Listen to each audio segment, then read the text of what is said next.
Hundreds of Ethiopians gather in a stadium in the capital Addis Ababa to donate blood for troops fighting in the northern Tigray region. Our defence force is the flag bearer and guardian of our nation. I'm so proud that our people came here en masse to donate their blood for our military. I believe this shows our unity. It comes as authorities try to rally support for a conflict that Prime Minister Abiy Ahmed has said is going his way. Fighting between government forces and the Tigray People's Liberation Front, or TPLF, broke out last week. Hundreds have reportedly been killed, and the escalating conflict has sparked concerns of a protracted civil war. Getting information is hard, with phone lines and the internet down. The UN has warned that vital aid supplies to hundreds of thousands of people are at risk because of the fighting. As a result, around 11,000 civilians have crossed the border into Sudan, which says it will shelter them in a refugee camp. Police in the Angolan capital of Luanda have used tear gas to disperse demonstrators.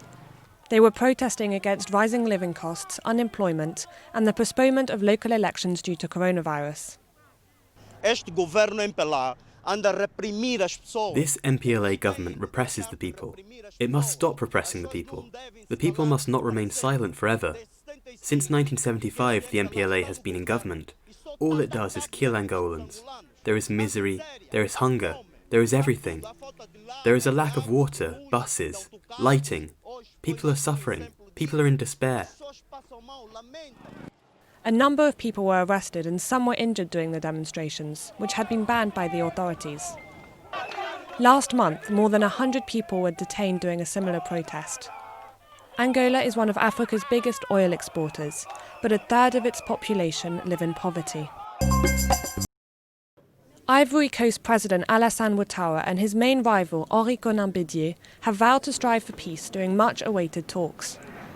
Nous avons brisé le mur de glace, le silence, et we have been able to break the ice and silence, and we are going to continue to call each other in the coming days and weeks, and we will meet so that the country returns to what it was.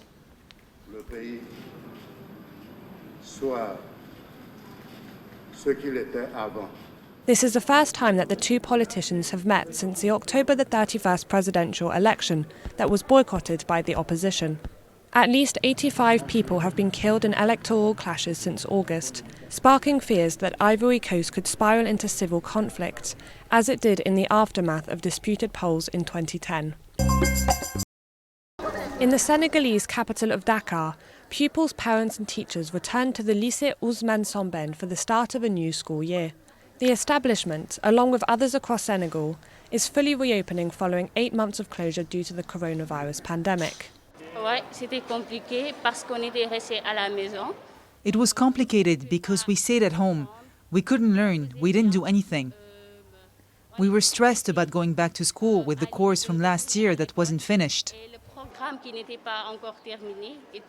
Authorities say that masks and hand sanitizer will be available in schools across the country, even in remote locations.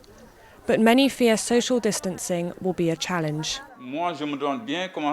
I'm really wondering how it's going to go. If you're in a class with 75 or 76 students, maybe even 80. Senegal has recorded 16,000 coronavirus infections and 326 deaths so far. And finally, Congo has its rumba, Nigeria has its Afrobeat. But how many people can name a musical style specific to the Central African Republic? Not very many, even within the country's own borders. In the capital Bangui, not many are aware of the Montegane, a Central African music and dance style handed down by Pygmy tribes from the southwest.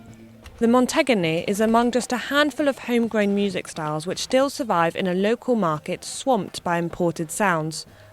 But for the famous Zokila Orchestra, Montegane is more than just music.